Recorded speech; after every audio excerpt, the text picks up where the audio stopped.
Blog Talk Radio. Welcome to this special edition of the Nonprofit Coach with Ted Hart, the Green Nonprofit Show. You know going green is the right thing to do for the environment and your organization, but budgets are tight and knowing how to get started can be a mystery. This show provides the practical advice on going green you and your colleagues need. While each week the Nonprofit Coach with Ted Hart Radio Show provides advice on fundraising, board development, and social media, this special edition is all about helping you go green on a nonprofit budget. Ted Hart is without a doubt one of the foremost nonprofit thought leaders. Also a successful author, this show draws from experts around the world and his book, The Nonprofit Guide to Going Green, available on Amazon.com and at greennonprofits.org. Guests on the Nonprofit Coach, The Green Show, are leaders in their field who share tips and trade secrets for nonprofits. Ted lectures around the world, but now he's here for you. Remember, just like our weekly show, this is a live call-in show. Add your voice by calling 347-324-3080. After the show, you can find all our podcasts at tedhart.com. Just click on radio. Don't forget to dial 347-324-3080. Now, welcome the host of the Nonprofit Coach, The Green Show, Ted Hart. And welcome here today to this very special edition of the Nonprofit Coach. This is The Green Show, done in partnership with greennonprofits.org. You can find them at greennonprofits.org. Here on the Nonprofit Coach radio show, as always, as the announcer mentioned, you can call in and speak to our Page 2 expert. When we get to Page 2, that number is 347-324-3080. And make sure that you press the number 1 to let us know that you have a question rather than just listening on the switchboard, which you are also welcome to do. You can join us over in the chat room. See a couple of folks over there. You can ask questions. You also can email me your questions at tedhart.com. Speaking of tedhart.com, you can join along with the radio links by going to tedhart.com and click on radio. As always, here on the Nonprofit Coach, we start with Page 1 News, and today is Tuesday, May 22nd.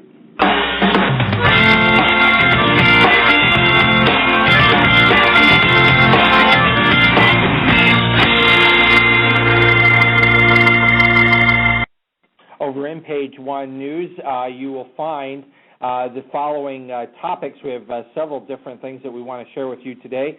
One of them is over in Scripps News today, just posted with nearly 1.5 million nonprofit organizations across the country. The sector has become an important part of the U.S. economy. It's announced that nonprofits now account for 9% of all wages and salaries, according to the Urban Institute's National Center for Charitable Statistics. They contribute 5.4% of the country's gross domestic product, and they held an eye-popping total of $4.3 trillion in assets. That is trillion with a T, up from $2.4 trillion in 1999, a 39% increase after adjusting for inflation. So the nonprofit sector continues to grow, continues to add jobs, and undeterred by the recession, nonprofit employment actually increased an average of 1.9% from 2007 to 2009, according to a recent study out from the Center for Civil Society Studies at Johns Hopkins University. Overall, the nonprofit sector now employs over 10.7 million workers, making it the third largest U.S. workforce after retail, trade, and manufacturing. This is significant. The IRS annual reports show that the number of tax-exempt organizations have increased 42%. The sector is robust and growing, even though with the growth in nonprofits, it becomes even tighter for each individual charity to succeed in their fundraising, which is why we are here on the Nonprofit Coach. Next up in the radio links today, you'll find for our friends who are interested in supporting the four-legged variety of friends, pets, a number of health-related organizations for animals, nonprofit organizations, clubs, shelters, and rescues across the country do find it difficult to raise money in a down economy.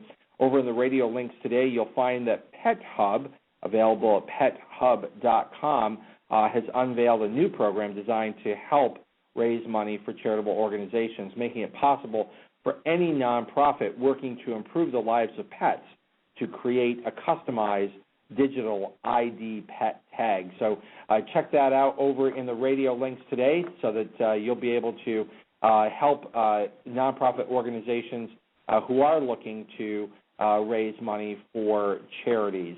So check that out over in the radio links. Next up here on the Nonprofit Coach. Now, I'll just give you a little bit of a program note just to remind everybody that next week is a good week to catch up with your podcast here on the Nonprofit Coach, which you can always find for free at tedhart.com, because it is the Memorial Day holiday week here in the United States. There will not be a live show here on the Nonprofit Coach next Tuesday, but we do have, I believe, a special announcement today regarding the show on June 5th. So I do want to invite Michael Baker back here to the Nonprofit Coach. Michael, over in the radio links today, folks will find a direct link to the Techno Conference. You were kind enough to come on to our last show and to share with us the very robust registration for this new conference taking place in Orlando. But you're coming on the show again today with a big announcement directly attached to the Nonprofit Coach. So welcome back, Michael Baker. Ted, thanks so much for having me. I really appreciate it. I do think we should actually have a segment devoted just to me. Well, you seem to have so many different interests in the nonprofit sector. That's probably not a bad idea. Now, you've asked us to work on something, and it seems that everybody's come up with a really exciting addition to Techno and a special edition of the Nonprofit Coach Radio Show. So what's this going to look like, and what's happening on June 5th in Orlando? Well, we're real excited with the Techno Conference, as you know, and we've talked about this on the previous shows. We're going to have a great group of folks with offering a tremendous opportunity for education, and we're real excited to announce, and thank you very much for being willing to do this. On Tuesday, June 5th, from noon to 1 p.m., we will do a live Ted Hart Radio Show from the AFP Techno Hub, and we are so excited about that. Yeah, I'm really excited about this. This is always wonderful.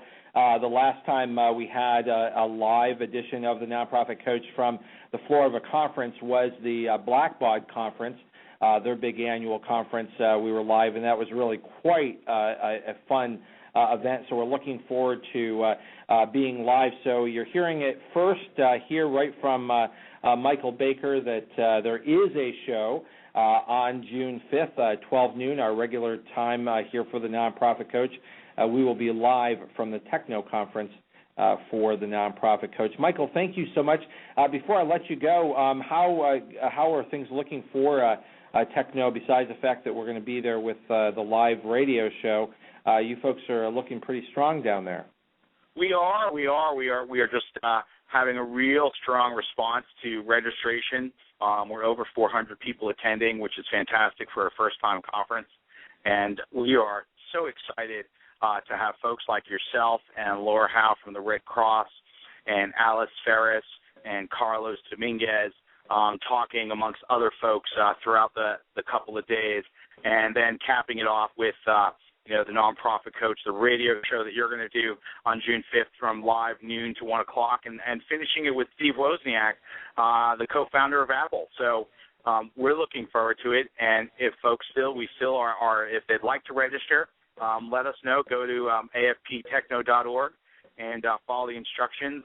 Although the advanced registration is closed, they can register on site and let us know ahead of time they're going to do so. So we're looking forward to it. I noticed that you've got Penelope Burke, who's going to be at Techno. She is going to be live here on the Nonprofit Coach, the last show before we go on our summer hiatus. So she will be live here on the Nonprofit Coach June 26th, but people can hear her live at the Techno Conference, and that's taking place June 4th and 5th at the Gaylord Palms in Orlando, Florida. Any other quick updates before I let you go? to say thank you to those who are attending. Thanks to the folks that volunteered and the staff that helped put the AFP Techno Conference together. And I'm looking forward to seeing you and celebrating its success down in Orlando in a couple of weeks. Absolutely, and looking forward to doing the show live from the Techno Conference down in Orlando. Michael Baker, thank you for joining us here on the Nonprofit Coach. Thank you, Ted. Back up here on page one news, following along at tedhart.com over in the radio links, you will find that we've posted for you today, because I get this question quite a bit about board of directors self-evaluation and what policies a board of directors might put in place. We've posted for you today several samples of board member self-evaluation policies. You can find those over in the radio links today. While you're over there in the radio links, you'll also find an update to our LinkedIn group, the People-to-People Fundraising, P2P Fundraising group that we have hosted for quite some time over as a partnership with LinkedIn.com, continues to grow. We just had another 8 requests to join the group this morning, and that brings a total of 1,761 of our colleagues are all over in the LinkedIn group for People-to-People Fundraising. Of course, it's free of charge.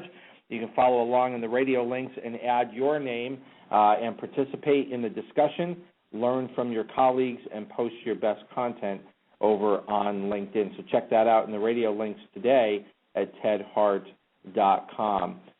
We also wanted to give a shout-out to a number of very influential people in the nonprofit sector. We are announcing today in the radio links the top 10 all-time shows for the Nonprofit Coach.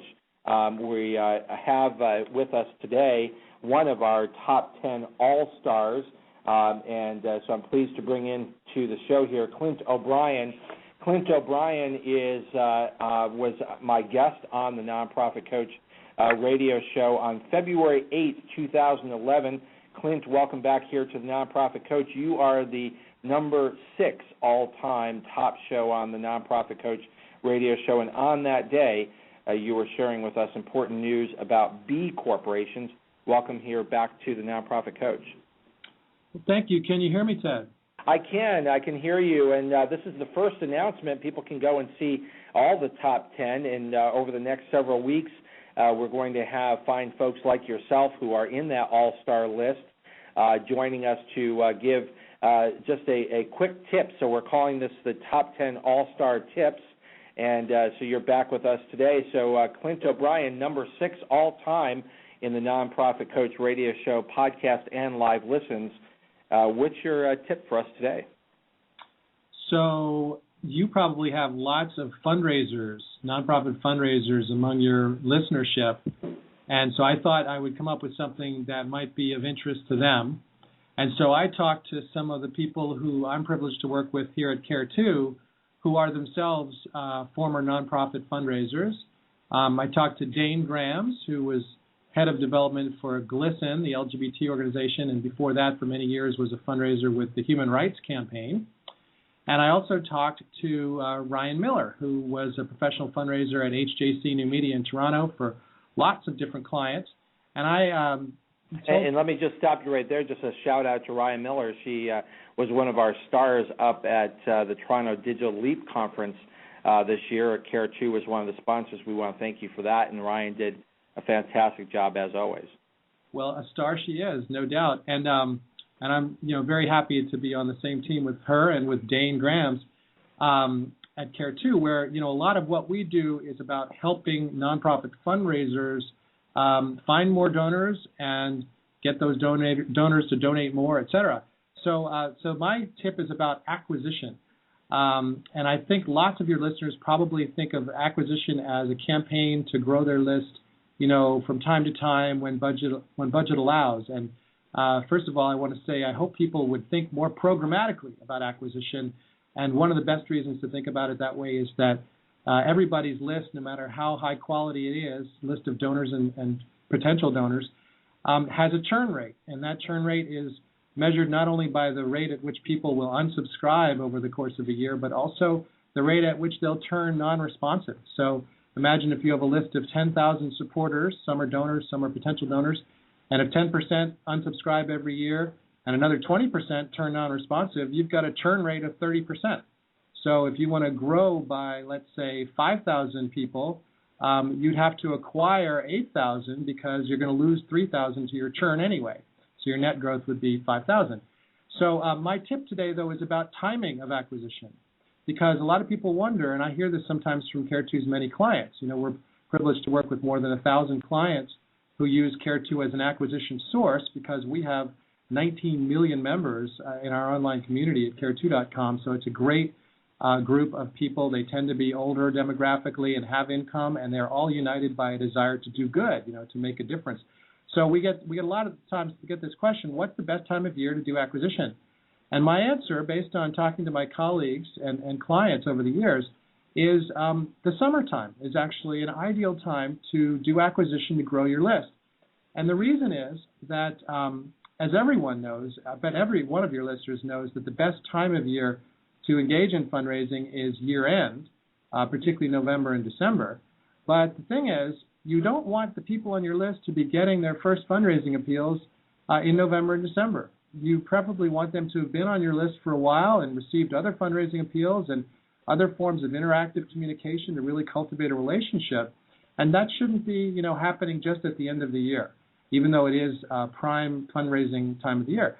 So my suggestion, my tip for the day is grow your list this summer in order to have people on your list long enough and have enough two-way, highly interactive, immersive communication from you before end-of-year fundraising so that you can really maximize your year-end campaigns so that you're not just getting first-time donors, but in some cases you're getting second- and third-time donors who are going to be increasing their donation at year-end rather than starting out with their very first-ever donation.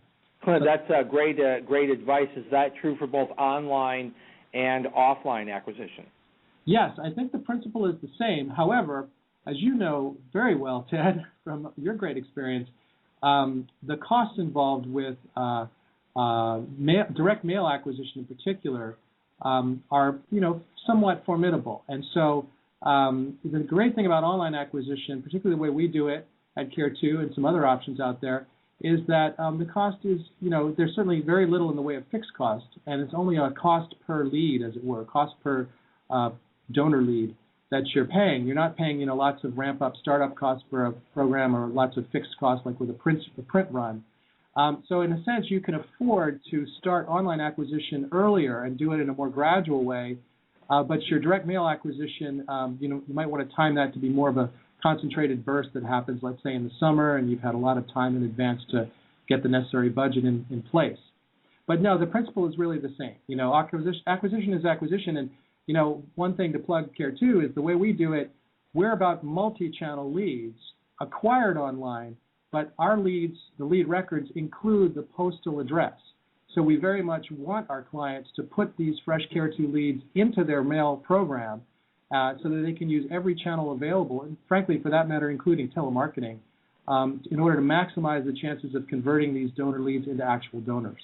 As we always talk here on the Nonprofit Coach, your success will come through the integration of both online and offline. And thank you today, Clint O'Brien from Care2. How can my listeners find you? Well, the best way is to find our website that's just for nonprofit professionals like your listeners. It's at care2team.com. So CARE 2 team.com. And they can also check out our blog, frogloop.com, which you know well because you've been a guest on Frogloop before. I was a guest and always get comments from people regarding the video that you posted on Frogloop. That was a lot of fun. So everybody check out Clint O'Brien, the number 6 all-time, the top 10 for podcasts and live listens here on the Nonprofit Coach with Ted Hart. Clint O'Brien, thank you for joining us again today here on the Nonprofit Coach. My pleasure. Thank you. And that brings us to the end of page 1, which means it is now time for page 2.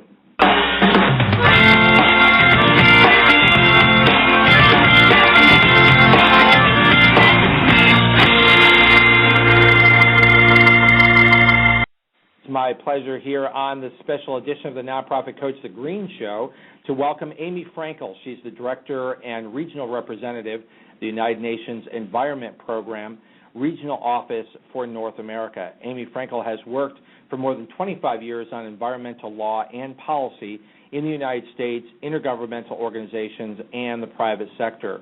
Ms. Fraenkel joins us today from the United Nations Environment Program as Regional Director for North America, where she has served since January of 2008. Prior to UNEP, Amy worked as Senior Counsel for the United States Senate Committee on Commerce, Science, and Transportation on the Oceans, Atmosphere, Fisheries, and Coast Guard Subcommittee. She also served as a Senior Policy Advisor in the Office of International Affairs within the U.S. EPA. Prior to her public service, Ms. Fraenkel worked in private practice in both New York and San Francisco. She holds a BA in political science with a concentration in environmental studies from Grinnell College and a law degree from Harvard University. She also speaks French and has a certificate from the Catholic Institute of Paris. Welcome here live on the Nonprofit Coach, Amy Fraenkel. Well, thank you very much. It's a pleasure to join you.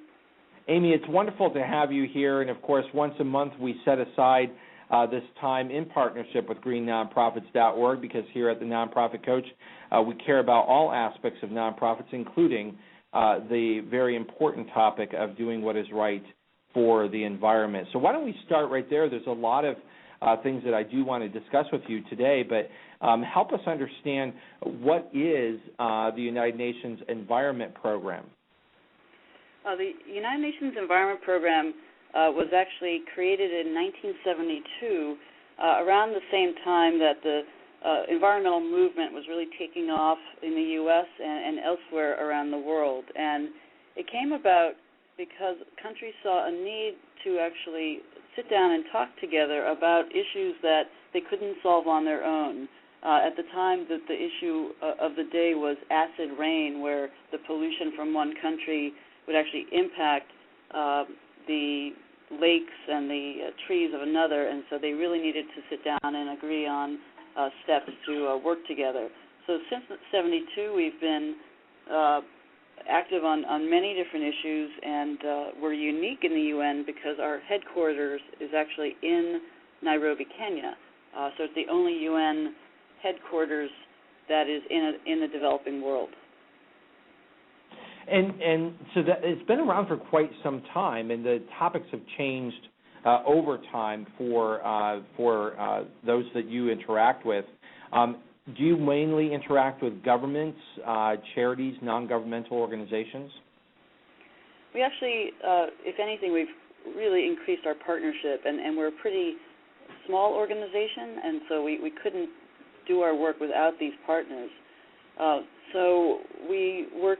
Absolutely, governments are our governing body. They direct our work program and our budgets, and often work with us to implement our activities. But we also partner with the nonprofit groups, with the private sector quite heavily, with lots of different scientific organizations and experts, as well as other international entities such as the World Bank and other parts of the UN. Do you become sort of a clearinghouse for information for all sorts of groups engaged in environmental activities? Right. One of the core mandates of UNEP is to keep sort of the science of the environment, the changing environment, under review, and to provide information that's useful for governments and for others, other stakeholders and citizens about what's happening, so that it can be the foundation for action as needed. So there's quite a history of our just trying to bring complicated science and technical information to people in a way that is understandable and that will help them in making their decisions for what might be needed. Here on the Nonprofit Coach, we come to you live from the national headquarters of the Charities Aid Foundation of America here in Washington, D.C., and coming up in Washington, D.C., right around the corner, is an important activity that I believe you're involved with, and that's World Environment Day. When does that take place, and what role does United Nations Environment Program play? Yes, the World Environment Day is, you could call it sort of the International Earth Day. It's celebrated by hundreds of countries around the world, and that's officially June 5th. So not just in North America, but all around the world, there'll be different activities and engagement to celebrate World Environment Day. And here in the city, in North America, what we do is pick a city in the U.S. or Canada, which is the scope of our office's work, and work with that city to host a series of events. And we're very happy that this year we'll be doing this in our own host city of Washington, D.C. So we've got a couple of things planned. There's, first of all, over the weekend, a major effort that's really led by the city at the Woodrow Wilson High School, June 3rd and 4th, to interact with students and the general public, and there'll be lots of booths and activities and just the community in Washington coming together for that. But then we've got a press release of a major report on June 6th at the Press Club, and we're also launching on June 5th, on World Environment Day itself, findings that we did through a series of events with the Green Building Council and the World Business Council on Sustainable Development around cities and resource-efficient cities and, in particular, green buildings, and what, in fact, might be needed to move forward on the benefits of those efforts. Now, how significant is it for a city like Washington, D.C., to be named the North American host city?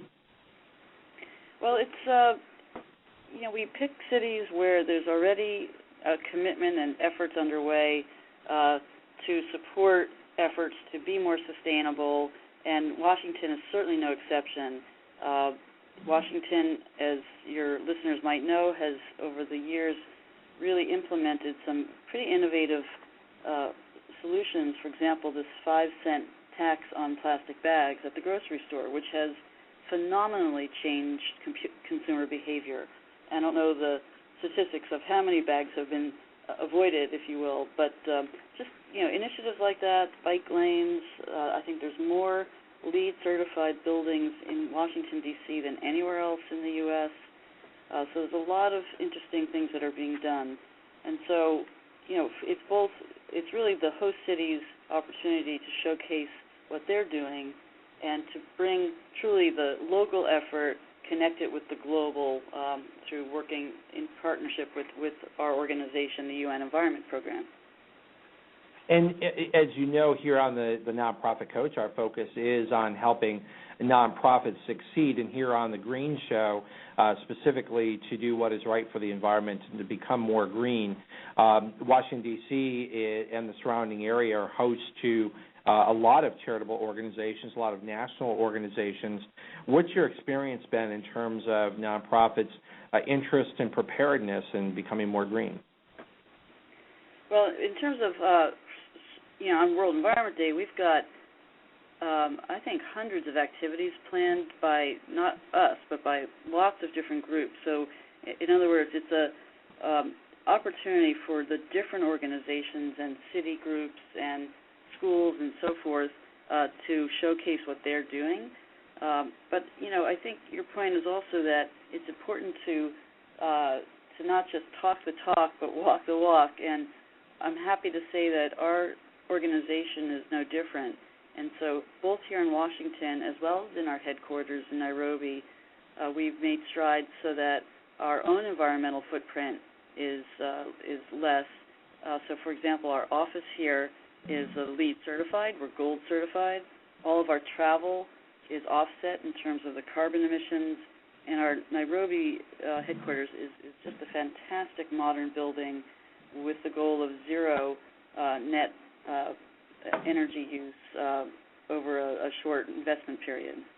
That's certainly quite a commitment. Can you give some specifics for our listeners today in terms of very practical advice for those that maybe don't have the kind of budget that it might take to become LEED certified? Are there things that they still can do? Are there opportunities for smaller organizations to still do what's right? Absolutely, and there's some very good reasons to do it, which have to do with saving money as well. So, in fact, well, I think you've got everybody's attention now. Everybody's listening. Yeah. How do we save money? Well, what's interesting is I remember there was a poll done of what motivates people to do better on environment, and I think there was a poll which went sort of door to door in some neighborhoods and said, okay, turn down your thermostat and change your light bulbs to help on climate change, and then the second was do the same thing to save the polar bear, and the third message that by far was the winning message that motivated people to change how they what their behavior was and their consumption behavior was they said, here's your neighbor's electric bill and here is yours. And it showed that if you put in, let's say, some of these new light bulbs that save energy, turn down your thermostat a drop or two, put it in good insulation, it's going to save you hard, cold cash. And that's what, will, in the end, be a good motivator. So there's so many stories about this. Major businesses are finding ways, if you get your employees to turn off their computers at the end of the day, make sure the lights are off, small things that actually add up. And, you can save literally, there's a federal agency I know that has done this, requiring all of their computers to be shut down after the backup system goes forward. And apparently they've saved over $1 million a year. So we're not talking small dollars. There's a lot of really sound financial reasons to do better for the environment. Well, that's very practical advice too. That doesn't sound like it requires first a lot of technical knowledge or a big budget to execute. No, some of these things are pretty straightforward. I mean, of course, if you're planning a new corporate building, it's going to be a more of an investment. But what we've found that if you invest $1 in a resource-efficient building, you're going to get paid back double that within a 5-year investment period. So even where you've now, what does it mean to make the building energy efficient? So what you're saying is you really can succeed in having that investment pay off. But what are we talking about in terms of investment? Well, there's a pretty well-known system that was created in the U.S. Called the LEED system, which is leadership in, I'm going to probably get this wrong, but energy and environmental design, which gives you some very specific actions that can be taken. So I won't go into all the detail, but it does have to do with things like, the materials that are used to build the building, the design of it in a way that lessens the need for energy use, the kind of, again, insulation that's used, the source of the construction materials. Are they locally sourced or do they have to be transported from far away, which has implications for emissions of and that's a big consideration, isn't it, to really understand and know the sourcing of the materials that you're using? Yeah, as I said, it's one of the components. The nice thing about that LEED system is it's not just a one way of doing things. They give you kind of a menu of options of actions that can be taken, so it's not a one-size-fits-all approach. But these kinds of ideas and the core concept that having a better stewardship of the environment and using our resources more efficiently is not a luxury, and it's not instead of a good economy. It's actually needed for a solid economy and for economic growth. And these are the issues that are front and center at the major conference that's being set for Rio de Janeiro just next month. And tell me, that's one of the things I wanted to talk to you about today is what's coming up in Rio, and this is a very big deal in the environmental sector. What is Rio Plus 20? Is that what it's called? Yes, Rio Plus 20. It's a short name for what's formerly known as the United Nations Conference on Sustainable Development. And this is a conference, it will be taking place in Rio de Janeiro in Brazil. The high-level segment is June 20th through 22nd, but there will also be some preparatory meetings and some other events leading up to that high-level discussion. It's called Rio Plus 20 because, as you might recall, 20 years ago, there was a major meeting in Rio known as the Earth Summit, which for the first time really put on the table this idea of how can we develop, how can especially countries which have significant poverty and challenges on the human and social scales develop in a way that at the same time considers the environmental impacts in a much smarter way. And so this conference is really an anniversary of that event, but it's also coming at a time where, we're at a different place in the world. And one of the key challenges will be, looking at what's changed since 20 years ago, what's changed in terms of the environment that we live in, what's changed in terms of economy, population growth, and other key factors, and what do we need to do to keep on the right path. And what are you expecting? I mean, obviously this is a huge, big deal in Rio, taking place in South America, where all of this is going to be evaluated and publicity is going to be drawn to the progress that's been made. Are there any preliminary findings that you're expecting people to really stand up and take notice that maybe were not expected? Well, there's a couple of different expected types of results. There are really two. The first is there will be a political document that's negotiated by the leaders, and in fact, we're expecting so far, I think, 130 heads of state and other high-level officials have confirmed. So it's a top-level conference, and the governments of the world will come together to, again, recommit to these issues and to the challenges. And there's a text that's, in fact, now being negotiated in the lead-up to Rio, and we can talk about that a bit more, but to really touch on some of the key issues of sustainable development and what we call the green economy or green economy tools. There's another type of outcome that we're expecting is related to voluntary commitments. So this is not governmental necessarily, although it could be. And I'm especially excited about this because we're seeing a lot of very concrete proposals coming or being shaped that will be launched and announced at Rio by governments, by different UN entities, by members of private sector are very active in this, and by nonprofit groups that can really move us forward on this better path. So the good news is it means it's a very inclusive meeting. There's an opportunity for everyone to try to make a difference, not just at Rio, but beyond. And for Rio, this is not just governments. This is a lot of different NGOs and others coming together, or is this primarily geared towards, as you said, a lot of world governments are coming together? Well, no, it's quite a bit more than governments. In fact, the Brazilian host country is estimating 50,000 people will be attending different events and meetings in Rio. So that's no small undertaking to have 50,000 people coming together on such an important topic.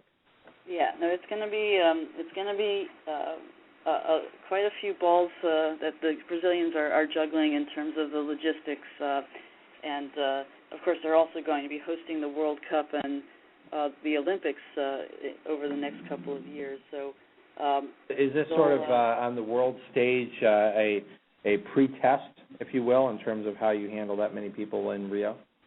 Well, I'm sure that there'll be some very helpful lessons learned from it.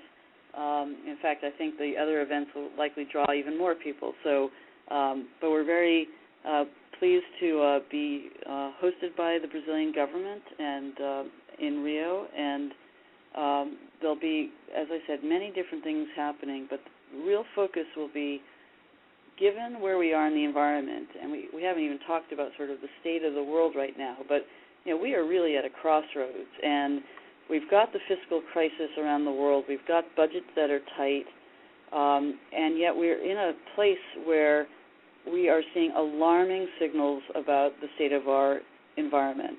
I mean, climate change is just one issue where global greenhouse gas concentrations in the atmosphere are now already exceeding safe levels, but emissions are continuing to increase and not decline. Another example is fish stocks. 80% of our commercial fish stocks are exploited. Biodiversity around the world is declining almost everywhere in the world.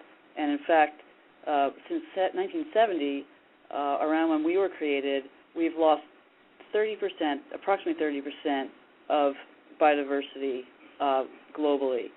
So we're in tough shape. Water is another key issue. Water is a core resource, of course, but water supply is estimated to meet only 60% of the demand around the world in 20 years.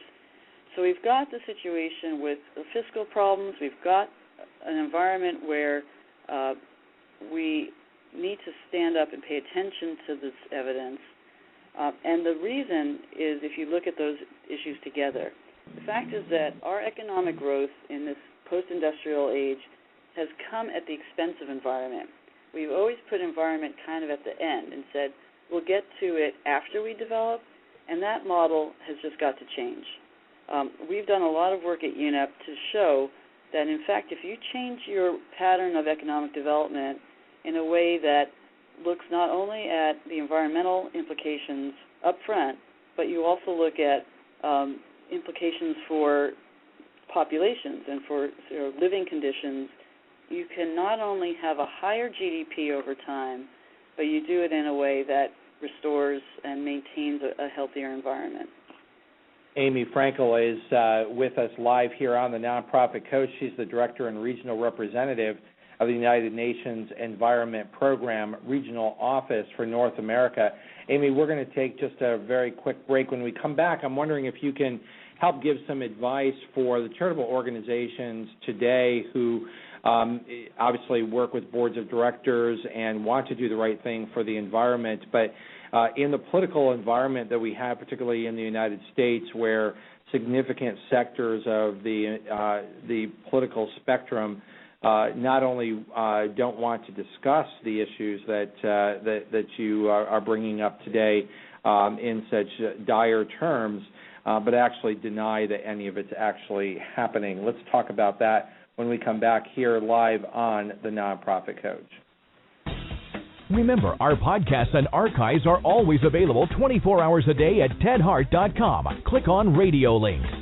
If you're listening live today, the phone lines are open. Call in and ask a question by dialing 347-324-3080. Now, back to the Nonprofit Coach with Ted Hart. And we're back here with Amy Fraenkel. Amy, what ammunition can you give to folks who may have on their boards of directors or in their communities people of a variety of different political stripes, some of which just completely deny, not even a matter of degrees or discussion, but just deny it? Well, I think it's unfortunate that the discourse has gotten to where it is, and frankly, given the scientific evidence, it's irresponsible to not have a real honest discussion about these issues. And the fact is, many parts of society, including within governments in North America, businesses, city planners, are just rolling up their sleeves and saying, look, we've got to get going here. We don't have time to debate these issues. We realize the evidence is pointing in a way that means we've got to do things differently. Cities are a great example. I mean, city managers tend to be very practical people because they have to handle the demand of their populations for services, for waste, for safe water, and transportation and so on. And, in fact, many cities across the U.S. and Canada are planning on climate change. They're saying, well, look, we see the evidence. What does that mean for us? If they're on coasts what did they need to do to actually make sure that their citizens are safe and that the infrastructure is safe and that the costs of that are the investments are protected. So the military, actually, there was I know in the U.S., some top flag officers, I think 11 formal admirals and generals, came together in a report several years ago urging action on climate change because they're also very practical. The military, it's not political. They're looking at their assets in the water and looking at what's going to happen when sea level starts to rise and there's different changes to our environment. So I would urge that people set aside the debate and look at the evidence and let's think about what can be done in a very practical way. And as we started the discussion, the key here is to stop thinking that the environment is a cost. The environment is the source of our economy. I mean, it's all we have. This is the only planet we've got. And so if we look at the signs of how we're using our resources and some of the scarcities that are coming about, some of the, for example, rare metals that we need for our cell phones, and the water I mentioned, the availability of fresh water, which is critical to life on Earth, we've got to do better if we're going to support an economy that goes, into the future and supports our children and our grandchildren. How can I understand what you're saying, and I'm just struggling with the question here in terms of, it is irresponsible, and obviously, I'm in your camp, and I'll just disclose that. Obviously, I care very much about the environment, which is why once a month we have the special Green Show for nonprofits. But I'm always looking for that practical advice, those things that will help the average charity, and when they're working with boards of directors and folks who, are just in denial, and there seems to be this requirement that you not even acknowledge that there could be any issues. How do you combat that when the discussion itself is negated in that it's all bunk, that what you're saying is just not true, that these are natural cycles that the Earth goes through, and that what scientists point to are just very narrow segments of time. What are some of the other arguments, and how do you combat that with people that are so ardent in the opposition? Well, two points. I mean, the first is I think there's a lot of companies and others that are pretty thoughtful about how they're approaching these issues and are looking at their operations. And Walmart's actually an interesting example in terms of the supply chain where they get their products from that they sell. They've got some pretty interesting requirements for their supply to reduce environmental impacts. And, I really do think if you bring the evidence to board members or any kind of decision maker in any way, if it's a household, you're the head of a household, you're looking at your bills, or you're a big company or a government that has to run a government and operations, there's a lot of evidence that shows that, these steps not only are good for the environment, but actually in the long run will save money. Part of the challenge of that is we've really skewed the market in a way that doesn't fully reflect the environmental costs. So, for example, there's a lot of subsidies that are out there, including for fossil fuels, that will skew it so that the price for fossil fuels compared to some of the renewable energy sources, it's not a fair comparison because it's not on an even playing field. So that's one thing that has to be addressed. Another issue is that some of the services or the benefits of the environment are not even counted in the market. And for example, if you take, let's say you take a coastal area and you've got things like, let's say down in Florida, you've got mangroves, and a healthy ecosystem has mangroves. Well, there's no market in what the mangrove provides. I mean, there's fisheries, of course, there's tourism, which is great, but there's additional benefits. For example, when you have a healthy mangrove system, it actually prevents damage from storms. And if you take down those mangroves, you're going to have more storm damage and then have to put up a seawall or whatever you need to do to protect your town. So starting to think about that in a more intelligent way is very important, and is something that UNEP's been, again, working quite effectively on with countries around the world. Now this, again, the challenge at Rio, as you pointed out, and obviously not just at Rio but beyond, both domestically here but around the world, is how do you convince leaders to have the courage to take decisions that could be unpopular in the short term, but in the long run will actually be better for the economy and the environment.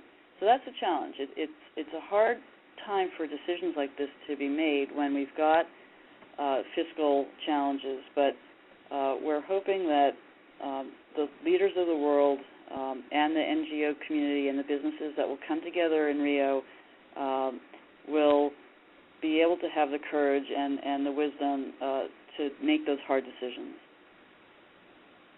Amy, what's the percentage of chance that what scientists are seeing today is not going to come to pass? In other words, are we really, from the scientific analysis, pretty close to 100% certain that the path that we're on is not a good path, or is there a reasonable doubt? Well, I mean, it's a pretty broad question because there's a lot of different areas of science. So I don't know if you're only referring to climate change or other examples, but let's just take the fisheries for a minute. I guess it comes from my frustration of, you mentioned the military, you mentioned so many businesses that are taking productive steps, that there's so many people that are trying to do the right thing, and yet there seems to still be energy on the opposition, and I'm just wondering, how is that justified? Yeah, I mean, I can't really speak to what's behind different people's views, but I think what we can look to is the scientific evidence, and I do think fisheries is a very helpful example because it's very specific, and people understand that if you catch all the fish, there'll be none left for tomorrow. And so it's a very clear issue for us around the world. The fact is that fish are, I think they are the protein for over 1 billion people, so that's like 1/7 of the whole world's population at least, if not more. And so, in other words, that's the primary food source for people, and yet we've exploited globally 80% of our commercial fish stocks, 52%. Now, what does that mean? I mean, new fish are made every day. So, what does it mean to have 80% of the fish stock exploited? And there's a little bit more nuance to it, which is that that means that we don't have much room to grow. I mean, the fish are trying to keep up with demand in terms of replenishment, but good fishing policies are what's needed to make sure that the natural fisheries have the ability to replenish. And at the moment, 20% of our fisheries around the world are overexploited, and 8% are depleted. So we don't have a lot of room to grow. We need to do things differently. That's a very clear example. If you cut all the forests down, there's some things they're known as tipping points where you can't really restore it in the same way. Ecosystems are complex, and so we have to consider before we change them so significantly, what are the implications of that? What are we losing, not only in the short term but in the long term? And those are hard messages for people, some people to really grapple with, especially when, understandably, people are focused on jobs and the economy and really the short term. Well, is that the counterweight? Is it just I'm going to choose to take a blind eye because I make more money if I do, or is there reason to think that someone could legitimately feel that they are justified in not not engaging in the debate? I'm not sure I completely... It just bothers me when it seems in some sectors the discussion itself can't even take place. It's just it's denied as even something worthy of discussion. Yeah, I mean, again, there's always sort of what are known as early adopters of innovative ideas, and the fact that all the great change of the world has been taken by people and companies and leaders that have been willing to take a risk and sort of to step out there and have the courage to speak what they see as the truth and the evidence before them, which means not following business as usual as the path for the future. And so there are those who might be hard to convince, but I have optimism that with all of the people focusing on this in every different sector, again, private sector, public sector, internationally, domestically, at the city level, in lots of nonprofit groups, and schools and teachers, and there's a lot of people aware of this who actually do get it and do see that there's a better way of us interacting with the environment, that we can have a very high standard of living, in fact, a higher GDP, as we've shown, if we do things differently. So you're feeling that even through the denial, there's reason to be somewhat hopeful that leaders will emerge and make the right decisions? I think that the vast majority of people will, when given evidence, will look at it and make decisions based on real evidence. And so I tend to be optimistic about the ability of people to really see for themselves and make decisions that are sound. And again, we see it happening already. And it was interesting just driving around the Washington area. There are so many new companies that are installing energy efficient windows and solar panels, the price of which have fallen dramatically. That saves people money. So there's a lot of jobs being created through this work. A lot of people are getting it and getting on board, and that's my sense of optimism, not only for the meeting in Rio, but just what we're doing now and what will happen beyond. I mean, Rio is a moment in time where we can showcase these issues and try to build political support and, again, concrete commitments that we'll see launched that will take us towards the next couple of decades of the good work on these issues. Amy, you've been very informative today and quite soothing in your optimism. We, of course, through the Green Show, call on all nonprofits to do what they can, and the practical advice that you've provided today I think will be very helpful. Amy Fraenkel is the Director and Regional Representative of the United Nations Environment Program, Regional Office for North America. As we wrap up in the final moment of the show here, Amy, how can folks reach you? Well, our website is www.unep.org, and our regional office, you just add a /RONA, Regional Office for North America. Perfect, and we've provided a direct link to your website today here in the radio links available at tedhart.com. Everyone, don't forget, next week we are on Memorial Day hiatus. Great day to catch up on podcasts, of which we are approaching 100. And as you heard in page one today, June 5th, there will be a special edition of at the Techno Conference in Orlando, live from 12 noon to 1 p.m. Listen in live or join us live in Orlando. Amy, thank you for joining us here today on the Nonprofit Coach Special Edition, The Green Show. It was my pleasure. Thank you so much. Take care, everyone, and we'll be back with you on June 5th. You've been listening to the Nonprofit Coach Radio Show with Ted Hart.